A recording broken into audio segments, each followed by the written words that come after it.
नमस्कार बंधुरा सोमार रान्नाघरे आपनादेरके अनेक अनेक स्वागत जानाई। तो केमन आछेन बंधुरा? निश्चयई भालो आछेन। तो आजके आमार एकदम एकटा नतुन रेसिपि हलो लाउर बरफी। तो भिडियोटा शुरू थेके लास्ट पर्यन्त जरूर देखबेन बंधुरा। आमि आजके बानाबो लाउर बरफी। तो सेखाने आमि लाउटा नियेछि, देखुन आमि लाउटा छोटो छोटो करे केटे नियेछि, पिस करे नियेछि। लाउर आमि शाँसटा दिये निये शाँसटा आमि केटे बाद दिये दियेछि और खोसाटा एकटु भालो करे छाड़िये निते होबे। देखुन एभाবে आमि केटे नियेछि परिष्कार करे। এখানে একটা গ্রাইন্ডার নিয়েছি, তো এটাতে আমি পেস্ট করে নিব। আমি এখানে একটা গামলা নিয়েছি, এটা গামলার মধ্যে আমি ছেনে নিব। এভাবে ভালো করে ছেনে নিতে হবে, এর গুটলি একটুও যাবে না। এভাবে পরিষ্কার করে আমি ছেনে নিব। এই দেখুন এভাবে ওই গুটলিগুলো আমি বাদ দিয়ে দিব। তো পুরোটা ছানিয়ে নিয়েছি, আমি ভালো করে ছেনে বের করে নিয়েছি। দেখুন পেস্টটা কত সুন্দর হয়েছে, একদম ক্রিমি মতন একদম পেস্টটা হয়েছে। কড়াইটা গরম হয়ে গেছে, কড়াইটা বসিয়ে দিয়েছিলাম। এখানে আমি ঘি দিয়ে দিব। আমি 2 চামচ ঘি দিচ্ছি। এখানে আমি আমুল আর বাদাম আর কিশমিশ আছে আর কাজু আছে, এটা কেটে রেখেছি। এটাকে আমি একটু হালকা ভেজে নিব।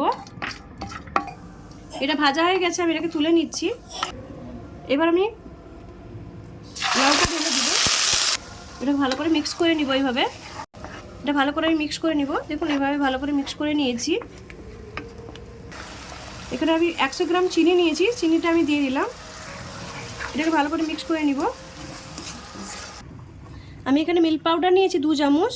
এখানে আমি 2 চামচ কর্নফ্লাওয়ার দিব।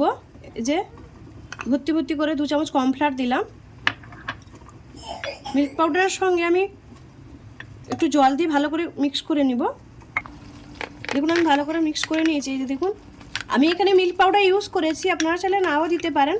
মিল্ক পাউডারটা দিলে অনেক সুন্দর টেস্ট হয় বরফির। এবার আমি এটা ঢেলে দিব। এবার ভালো করে মিক্স করে নিব আমি এভাবে। দেখুন আমি খুব সুন্দর করে ভালো করে মিক্স করে নিই। দেখুন এটা কি সুন্দর করে শক্ত হয়ে আসছে। এভাবে আরেকটু ভালো করে নেড়ে নেড়ে শুকিয়ে নিতে হবে। আমি এখানে ফ্লেভারের জন্য একটু গোলাপ জল দিচ্ছি, খুব বেশি না, অল্প করেই দিলাম। আপনারা চাইলে এলাচ থেতো করেও দিতে পারেন, এলাচের ফ্লেভারটাও ভালো হয় এই বরফিতে।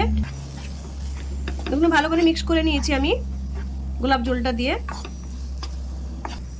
এবার আমি এখানে আর হাফ চামচ ঘি দিচ্ছি আমি। এবার ভালো করে মিক্স করে নিব। এইভাবে ভেজে রাখা ড্রাই ফ্রুটগুলো আমি দিয়ে দিব।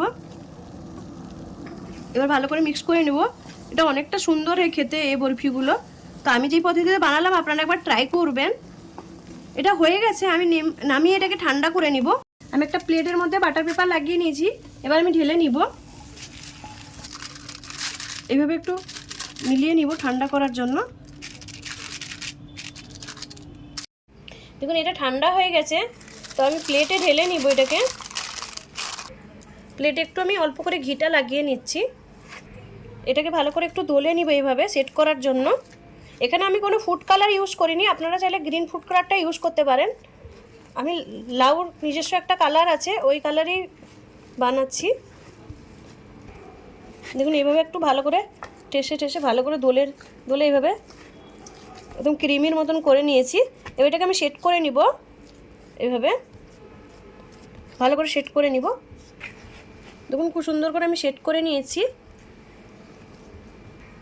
আমি কিছু পিস্তা কেটে নিয়েছিলাম, তো পিস্তাগুলো এইভাবে দিয়ে দিব উপরে। এবার আমি পিস কেটে নিব। এভাবে পিসটা কেটে নিব আমি। দেখুন এভাবে কেটে নিচ্ছি আমি।